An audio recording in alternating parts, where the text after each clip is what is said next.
Good morning, everybody. This is State Superintendent Paulo DiMaria. Thank you so much for joining us today for our Ohio School Report Card 2018 Updates webinar. I'm really excited for yet the start of our back to school season. To me, it's such an exciting time across the state.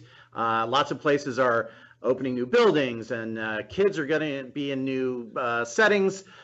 People have been planning all summer long for changes that they're going to be making. So I've been talking to a lot of educators here over the summer, and I'm very excited about the things that are going on, and very much excited too about the next report card issuance cycle, which is the purpose of our webinar today. As many of you know, one of the key accomplishments that have happened in the last several months is the adoption of the state's new strategic plan for education. If you have not seen the plan, I commend you to our website. If you simply search for strategic plan in the search box, you'll find it. My wish is that many people across the enterprise read it and understand it, and join with us as we begin to think about implementation. One of the elements of that plan speaks exactly to the purpose of our webinar today, is about accountability. At the same time, what will probably be most notable about this conversation is that there aren't that many changes to the report card in this particular iteration. But I think what I see is happening is that, the beginning of maybe a period where there are likely to be some additional changes to the report card and accountability system next year. As many of you know, the State Board of Education has a committee that's looking at these issues. The General Assembly had a bill that was introduced that proposed some changes to the report card. And while the timing wasn't right for this particular report card, there's likely to be further interest and further activity on the part of report card improvements over the course of the next year. That said, we do find ourselves in a position where, by virtue of decisions that have been made in policy by the state board as a result of our Every Student Succeeds Act application and approvals, that there are a number of changes to this year's report card, and we wanted to take the opportunity in this webinar to talk you through those. We'll do a little bit of, referencing to the strategic plan, but by and large, you'll see a lot of emphasis on our continuing evolution of how we're dealing with equity. So you'll see some changes being proposed in the gap closing measure, talking about ways that we're supporting all students, and the bottom line for me is making sure we have an accountability system that is fair, meaningful, and useful. And our goal is to continue to drive ourselves to make it fairer, more meaningful, and more useful with each iteration as we do this development work. So with that, I'm going to turn it over to our lead in terms of all things accountability, and that's Marianne Motley, and she's going to take you through the rest of the slides. There'll also be opportunities for people to ask, raise questions, and Marianne will talk you through the specifics of how that will be done. Our commitment, as always, is to, if we're not able to answer all the questions within the time frame of this webinar, we will follow up with questions that you all provide us, either through the webinar or through other means, our email address and so forth and so on. And we're committed to making sure people have the information they need to explain, use, and otherwise have a successful experience with the state's report cards. Thanks so much. Marianne, it's to you. Thank you. Good morning. As Paula said, my name is Marianne Motley, and I'm the Report Card Project Director. And I'm going to talk a little bit today about some of the new pieces that are in the report card. So most of you probably know that about a year ago, we began the process of submitting a new state plan to the U.S. Department of Education, caused by the fact that they reauthorized the Elementary and Secondary Education Act. That plan focused a couple of things. First of all, on promoting equity for all students. It also focused on supporting all students and encouraging continuous improvement. About the same time, our State Board of Education began working on a strategic plan for education. One of the pieces of their strategic plan specifically focused on accountability. The accountability system, our report card, is a reflection of our system as a whole. We're measuring the outcomes for our students across Ohio. Inherently, this is an equity tool, and it's deemed to maintain consistent calculations and measures, set expectations across the state for our students. We know the outcomes vary across the state and across students, so the measurements serve as a starting point for continuous improvement. What's working, what can be improved, and what changes did we see over time, for example?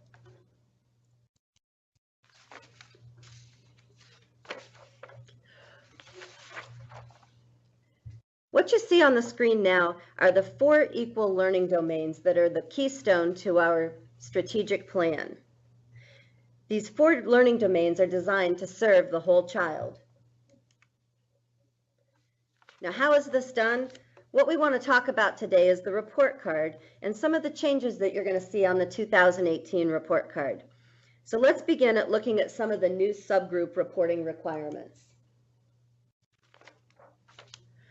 For several measures on the Ohio school report cards, we report and grade the performance of the federally required subgroups.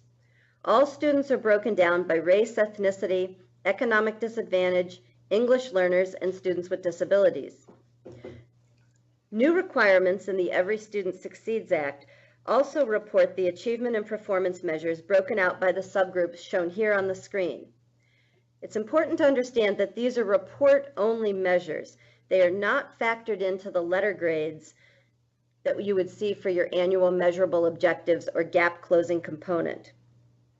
This new view of performance can help us provide targeted supports and also give us a better understanding of students' needs to hone in on the successes and connect districts to work together. For example, migrant students, which is one of those new subgroups that will have data reported, or homeless students, are highly mobile and may not be counted in our report card measures. But in order to better support our students, we need to know a little bit more about them and their needs and performances.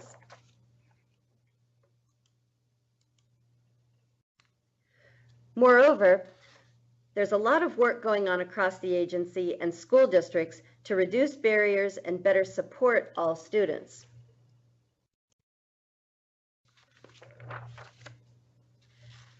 Let's talk a little bit now about the updated gap closing component.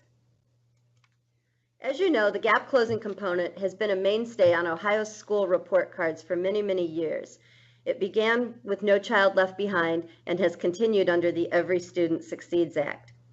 The gap closing information is fundamental to driving equitable outcomes for all students. Our new calculation is a fairer measure that's more sensitive to improvement and will capture the good work that districts are doing to help students achieve beyond the minimum level needed to reach the proficient range. This is a pictorial of the old and new methodology for calculating that gap closing component. On the left, you can see that in the old measure, schools and districts only earned points and were given credit for getting a student to proficient or higher. And there was no additional points for students who went beyond the bare minimum of proficient to go to a more optimum level of proficiency. With our new performance index, schools get credit across the spectrum, and every time a student increases a score from one range to another, additional points are earned. Another change in the gap closing component deals with the subgroup disaggregation, or N size. N size refers to the minimum number of students that would require disaggregation of information for a subgroup for accountability purposes. Under the old No Child Left Behind Act, Ohio had a minimum subgroup size of 30 students, meaning a particular subgroup had to have at least 30 students in order to be evaluated. In our new state plan, we set a subgroup size of 15 to be phased in across 3 school years. The minimum N for the 2018 report cards will be 25, meaning as long as a subgroup has at least 25 students in the 17-18 school year, that subgroup would be evaluated for English, math, graduation, or English learner progress. Another new measure on the report card is our chronic absenteeism improvement indicator. The Every Student Succeeds Act required a new indicator that was not based on state tests. That indicator had to be applicable to every student, disaggregated by subgroup, valid, reliable, and it had to be something that had a proven impact on student achievement. We decided to use here in Ohio the chronic absenteeism improvement indicator, and this will factor into a met or not met for the indicator's met measure. One of the things that we heard from stakeholders is that they did not want to have something new to report. Attendance rates were already being collected in EMIS, and this is one of the reasons that we chose the chronic absenteeism indicator. Approximately 37 states across the country chose the same indicator as Ohio. Chronic absenteeism is a key leading indicator in understanding the future academic success of Ohio's students. Chronically absent students are less likely to be proficient readers, and they're less likely to graduate from high school on time. Chronic absenteeism is defined as missing at least 10% of the school year for any reason, excused or unexcused. And as the slide on the screen indicates, a student can be deemed chronically absent if they miss approximately 2 days a month. So what do we know about chronic absenteeism here in Ohio? As of last school year, 16.5% of the students across the state had an attendance rate such that they were deemed to be chronically absent. We know that some schools are as high as 45%, while others are much closer to the 5% that we put in our state plan as our long-term goal. This means, though, that there were schools in Ohio where almost half of the students missed at least a month of school. Their lessons, projects, and opportunities, therefore, were very limited. There are a lot of reasons why students may miss that much time, and having this indicator is key to helping districts and schools identify trends, but also helping direct supports geared to students' needs. The indicator also reflects on the state and shows our commitment to schools and districts working to reduce the rate. So why are students chronically absent? Students are chronically absent for a variety of reasons. They vary by age, location, school, and district. It could be a safety issue, bullying, family circumstances, health conditions, or instability with housing or transportation. Chronic absenteeism often reflects large barriers that the student is facing that may inhibit the student's academic performance. Utilizing community partnerships to address non-academic barriers can increase the district's capacity while providing services to students and their families. Districts with high levels of chronic absenteeism, such as Ohio's urban and rural districts, can help every student to get to school today by using the data to identify students with the most need and more effectively targeting their resources.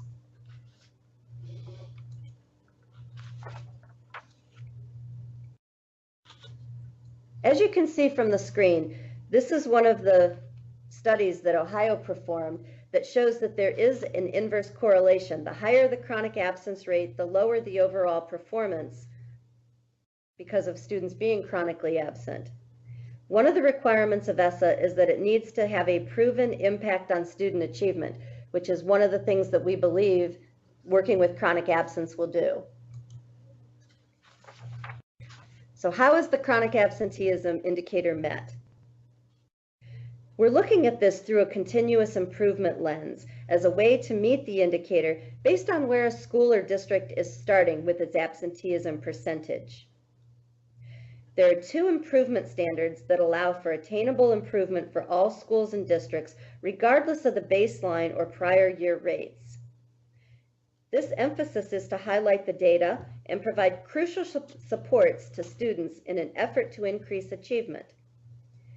As you can see on the table on the left, Ohio had to set goals for each year as an absolute performance for chronic absenteeism. Schools and districts will meet the goal outright if their chronic absence rate is 13.6% or lower. If it's higher, they have the ability to meet through Pathway 2, either by showing an improvement between 2017 and 2018 of 1.1 percentage points, such as going from 30% to 28.9%, or having a 3% improvement.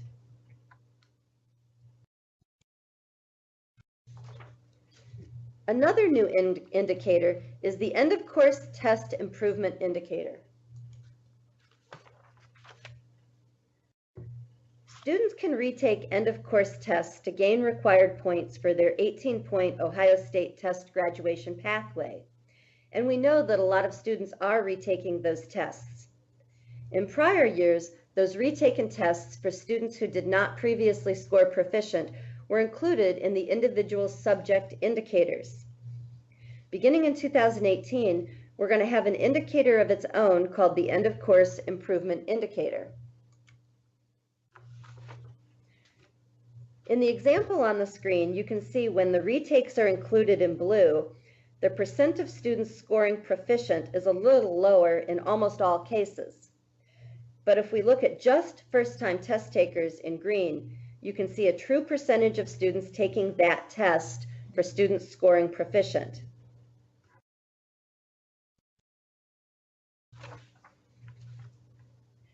All of the indicators for the individual subjects currently have an 80% threshold to meet the indicator. The end of course improvement indicator is a little bit different in several ways. First of all, instead of an 80% proficiency, there's a 25% threshold that is set to meet the indicator. In addition, students have multiple ways that they can be put into the numerator of that calculation. For example, a student scoring limited on all prior administrations of a test would be considered to have met the goal and would be in the numerator of that calculation if they improve by 1 level, scoring basic or higher. A student who previously had met the bar of scoring basic would be in the numerator for scoring proficient or higher. In addition, to provide incentives to get students to proficient or higher, an additional bonus weight of 0.3 points is offered when a student increases their performance by at least 2 performance levels, such as going from limited to proficient or higher, or basic to accelerated or higher. In the end, we add up all of the students who are a 1 in the numerator, plus all of the students who are a 1.3 to get the total number that the numerator has. If that ratio of numerator to denominator is 25% or higher, the school or district will meet the end of course improvement indicator. Among our gap closing, we also have a new piece called the English Learner Progress Measure. One of the things we want to talk a little bit about today is that the terminology has shifted to English learners, or ELs. Historically in our data system, we've referred to this population of students as limited English proficient. We also called them English language learners, or ELLs. At this point, we're aligning with the U.S. Department of Education to use the term English learner, or EL.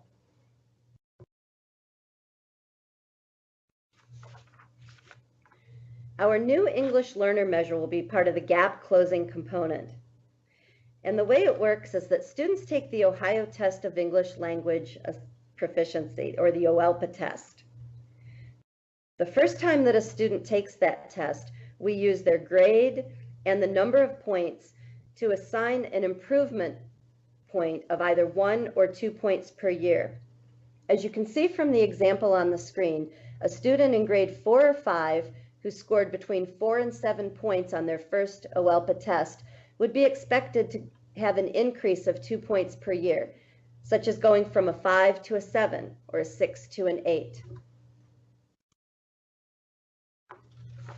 In the very near future, we're going to be sending out reports to show you each student's baseline, the grade and the number of points that they received the first time that they took that test, and the number of points needed, whether it's 1 point or 2 points. We'll also be showing, based on their 2018 test, the actual number of points that they improved and whether or not they met their improvement goal. In the example on the screen, you can see that 7 out of the 10 students met the improvement measure of 70%. Once we have the total percent of students that showed improvement, we will be plugging that in to determine how many points are earned by this measure. For 2018, schools and districts are expected to have at least 51% of their students scoring in the 1 or 2 range, showing their required improvement, in order to meet the gap closing measure outright. Just like the other AMOs, points can also be earned for showing improvement, and a school or district will earn the full 100 points for this measure for cutting their gap by 10% or more. The final thing I want to talk about is the overall grade. As you can see on the screen, the 6 components beginning this year will be rolled into an overall final letter grade for every school and district. When a district or school has all 6 of the components, the ratio is set such that achievement and progress each contribute 20% to the grade, while gap closing, graduation, K-3 literacy, and prepared for success each counts for 15%. We know that there will be a lot of schools that don't have all 6 components, and even some districts may not have all 6. A table has been created to show what percent each component contributes to the overall grade when there are less than the full 6 components.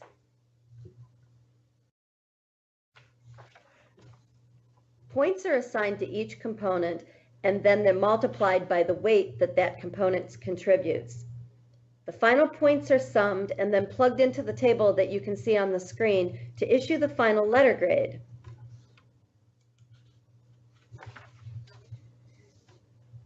Here at the agency, we've got a lot of future activity regarding Ohio's accountability system. In our state plan, we said that we would explore additional measures of school quality or student success to fulfill those measures on the Every Student Succeeds plan. For example, we'll look at a school culture index and measures of a well-rounded education. Ohio also committed to pilot school climate surveys, and we're definitely encouraging the use of a climate survey as a school improvement support.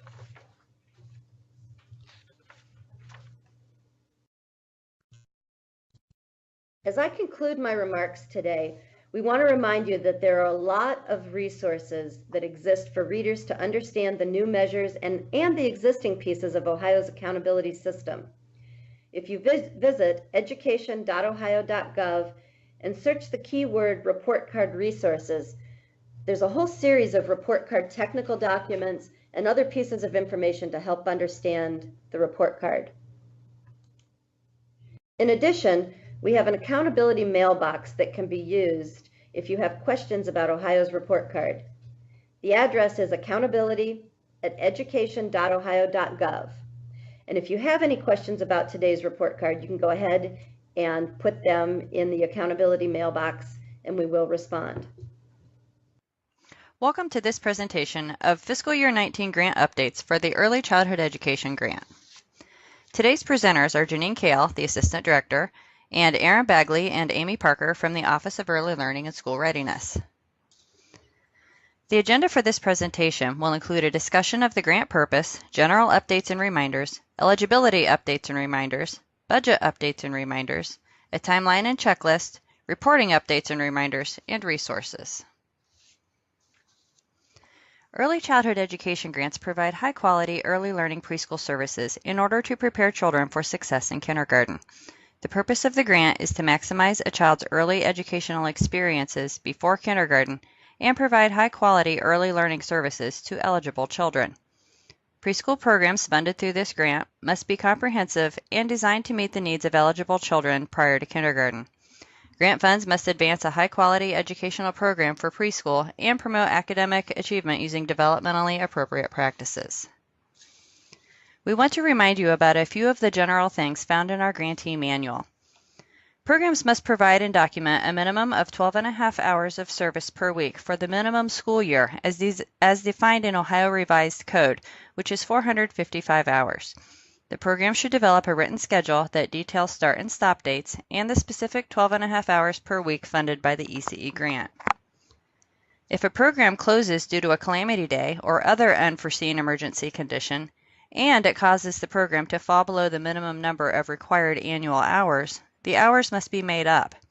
If this requirement causes a hardship, the program should contact their education program specialist to discuss the possibility of applying for a waiver. If the preschool is closed due to parent-teacher conferences, 2.5 hours of that time can be included twice per year. If the preschool is closed due to professional development for teachers, 2.5 hours of that time can be included twice per year. No children can be enrolled after the April 2019 enrollment survey deadline unless they are filling a slot vacated by a child previously enrolled. Exceptions to this include eligible child with an IEP or an eligible child in court-ordered protective custody. Regarding child eligibility, keep in mind that a child is eligible to be reported as an ECE-funded student only when required documentation is on file. Verification of age must be kept on file by the grantee. The actual birth certificate must be obtained within 30 days of enrollment and retained in the student's file for review by the department and for entry in the EIS program for applicable programs. If the child's birth certificate is not in English, a notarized translation, passport, or residency card can be used instead. For the purposes of determining family income and family size, a family is defined as the following: all parents and legal guardians of the child residing in the home, and all minor children of the parent or legal guardian who are residing in the home, a step-parent residing in the home, and all the minor children who reside in the home, the grandparents of the child residing in the home only if the parent of the child is a minor and is residing in the home and is not participating in the LEAP program, unmarried programs of a common child who reside in the same home and all of the minor children who live with them, and a foster parent and all of the minor children who reside in the home. Children with individualized education programs, IEPs, and children receiving protective care attend the program at no cost to the family regardless of family income level.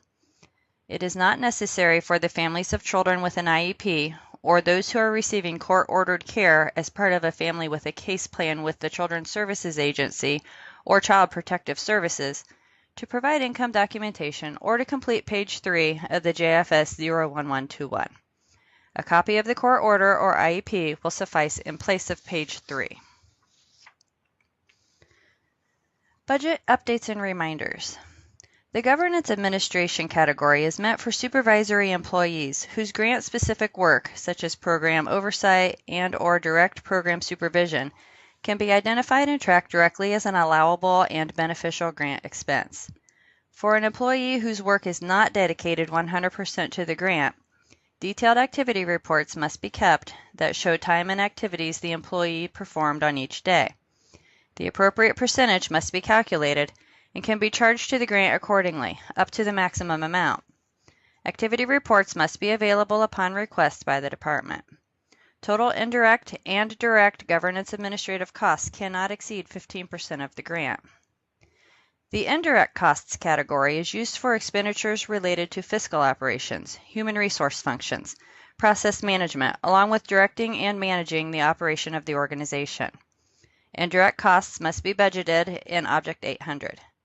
Total indirect and direct governance administrative costs cannot exceed 15% of the grant. Capital outlay. Requests for capital equipment must include a narrative justification in the funding application describing how the purchase is needed to provide high-quality services. Include the specific item or items and the improvements that will occur as a result of the purchase. Please note that the Ohio Department of Education must be notified prior to the disposal of property that was purchased with more than $5,000 of ECE funds. The department will provide direction on next steps depending on the nature and value of the item. Budget revisions are no longer required to be completed by May 1st. Regarding purchase services contracts, programs must provide the breakdown of costs contained within large purchase service contracts to assure spending is in compliance with the ECE grant requirements.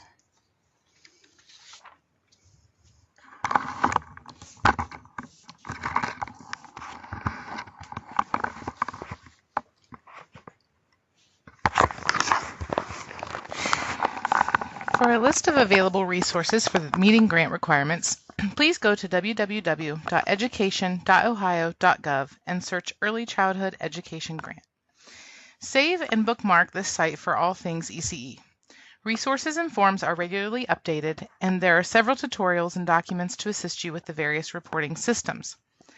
The Fiscal Year 19 Grantee Manual is now available, located under the Provider Resources. This is a valuable resource that you will want to print and save and refer to throughout the grant year. Let's take a look at one of the new features of the manual.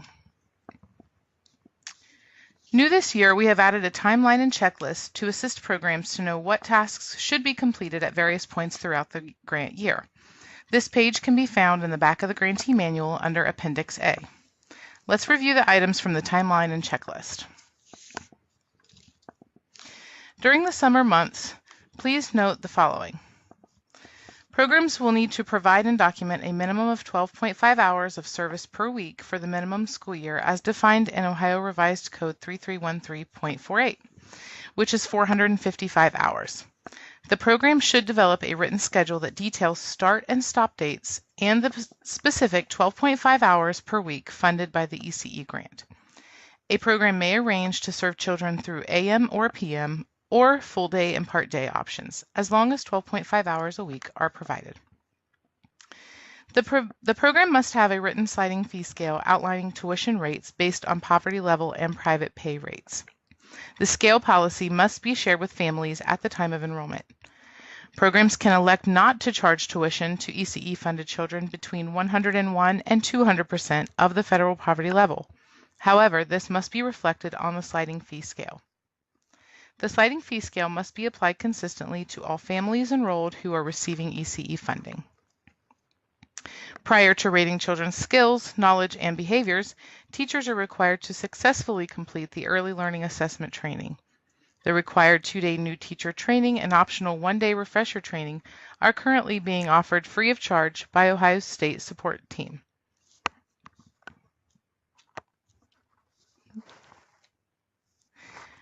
During the fall months, please note that September 30th is the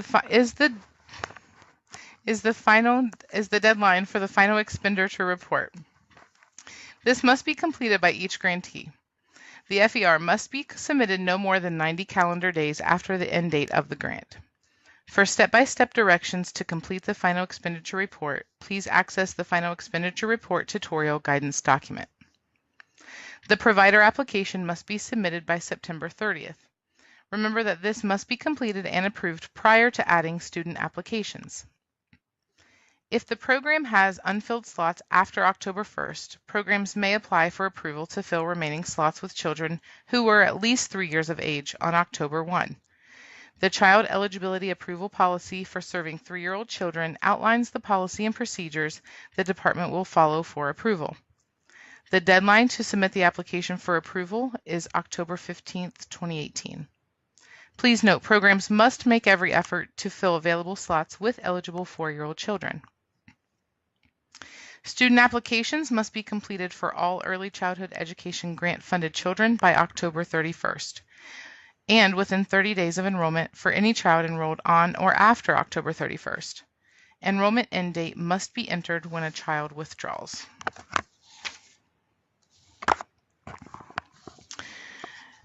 During the winter months, you will be sent an enrollment survey, which all grantees are required to report the number of ECE-funded children currently enrolled in their program.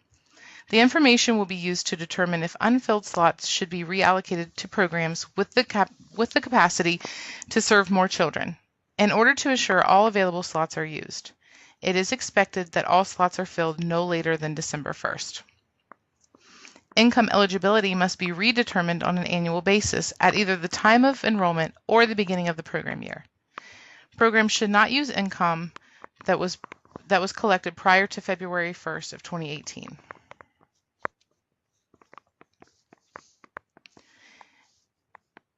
In the spring months, all grantees will be required to complete a survey that includes information on the program's sliding fee, tuition, and fee scale, health and development screenings completed, and referrals made as a result of the screenings. The department reserves the right to receive reporting more frequently as requested. The intent to participate is sent and also needs to be completed so that we can plan accordingly for the following fiscal year. No children can be enrolled after the April 2019 enrollment survey deadline, unless they are filling a slot vacated by a child previously enrolled. Exceptions to this include an eligible child with an IEP or an eligible child in a court-ordered protective custody. The fiscal year closes on June 30th of 2018. No new expenses dated after this date can be reimbursed for fiscal year 19. June 30th, 2018 is also the last day to enter student applications into EAS.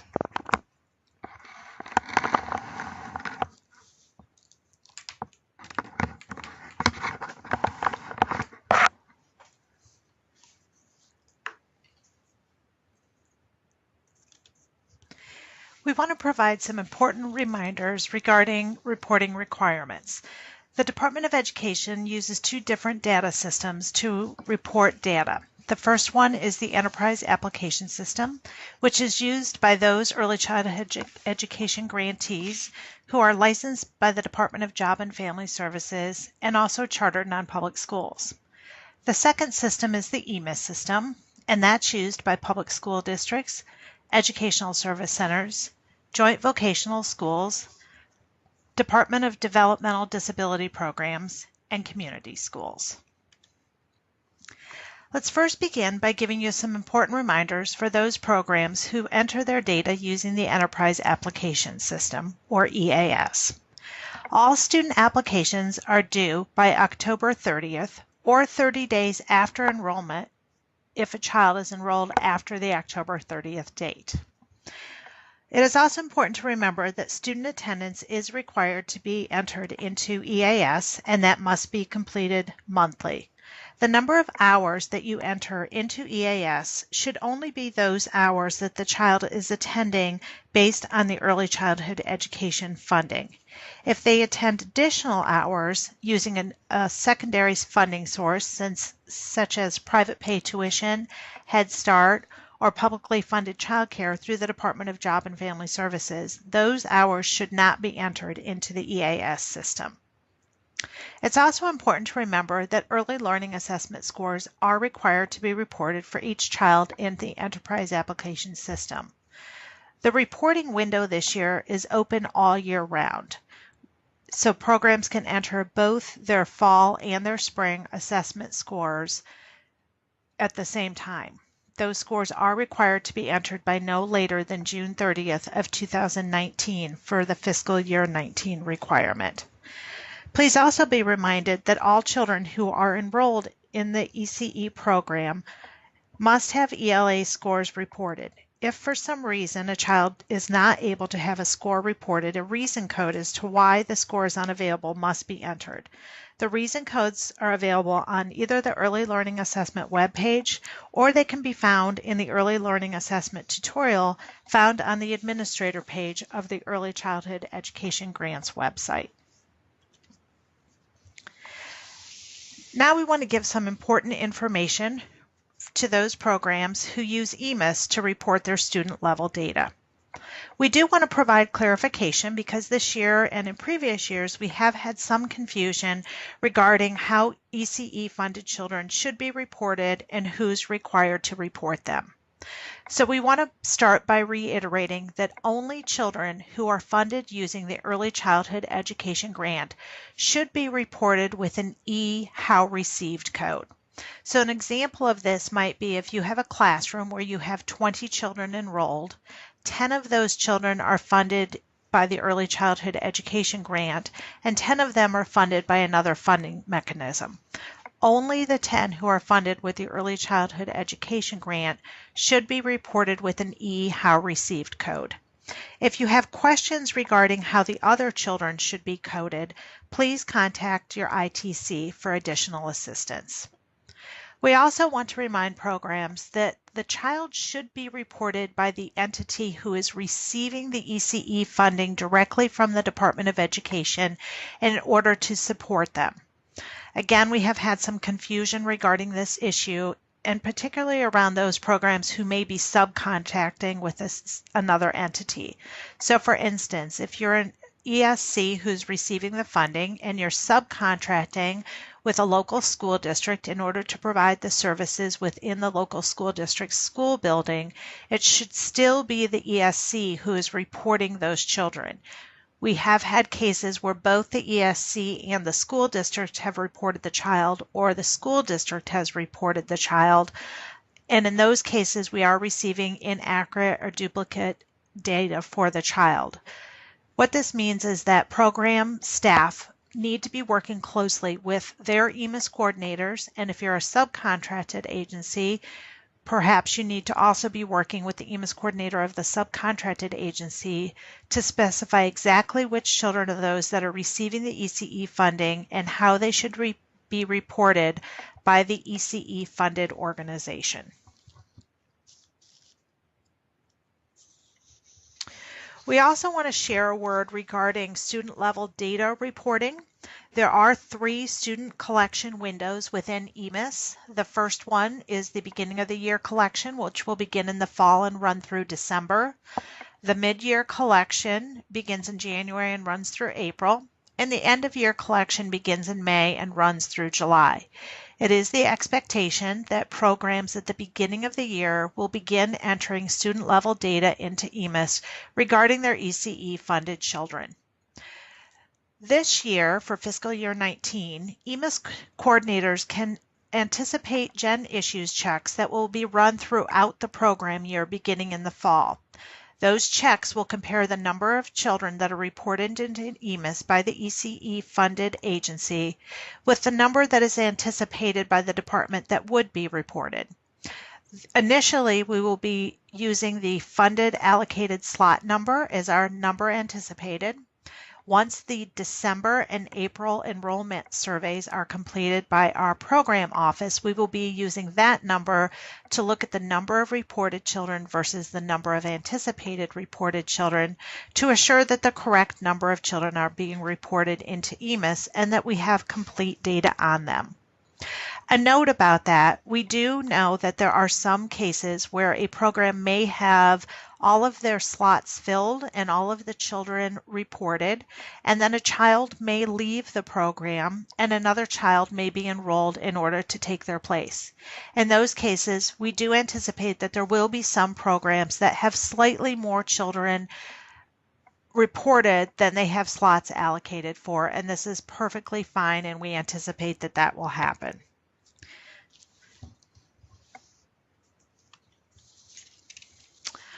Additionally, in EMIS, a couple of reporting reminders for the early learning assessment. There are 2 assessment windows, one in the fall and one in the spring for the early learning assessment. Those assessment windows are the same dates as they have been in previous years. There will also be 2 distinct reporting windows, again, one in the fall and one in the spring.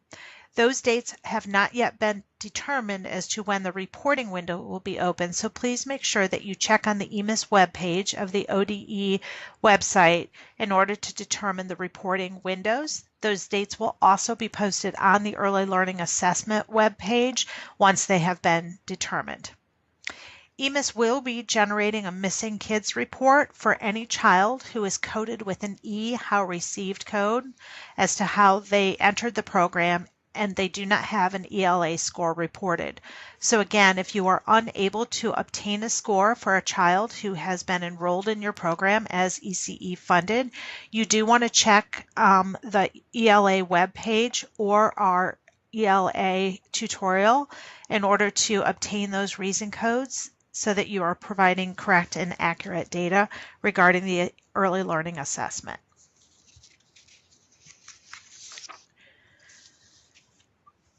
We want to provide you with some important links in order to stay updated with information not only regarding the Early Childhood Education Grant Program, but all updates related to early learning and additional updates that you may be interested in from the Department of Education. If you visit the Department of Education website, you'll see a link at the bottom of the page highlighted by the red arrow on your screen where you can sign up for updates that will be emailed to you when important information comes out from the department, and you are able to pick the content areas in which you would like to receive those updates.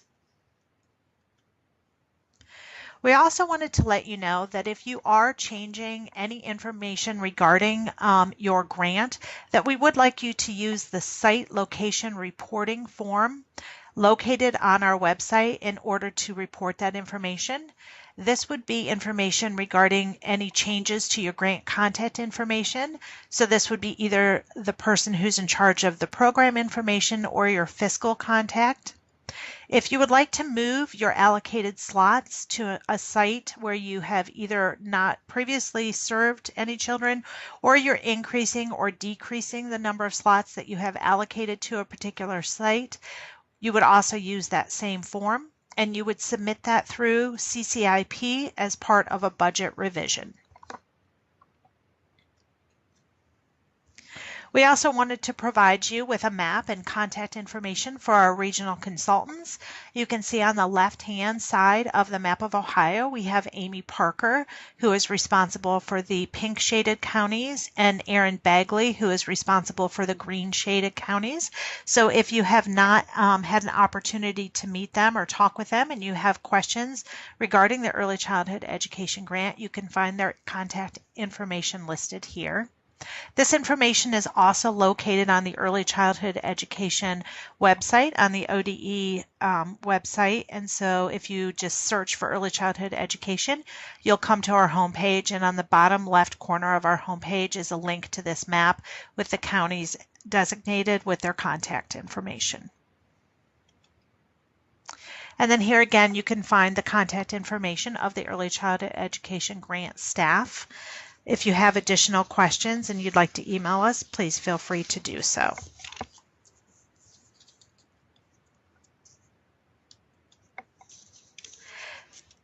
This concludes our presentation today. Thank you for listening and watching. And again, please feel free to reach out with any questions regarding the information that we covered today, or any other questions regarding the Early Childhood Education Grant. Please also frequently visit our website. Again, if you go to the Department of Education, you can find the Early Childhood Education Grant website, particularly under the link for administrator information. There is a wealth of information and tutorials for all of our various systems, including CCIP and EAS, for how to use those systems, how to enter data, and what data needs to be entered, as well as how to do budget revisions, how to submit project cash requests, and how to get into the various systems if you are a new person working in your agency. Thank you.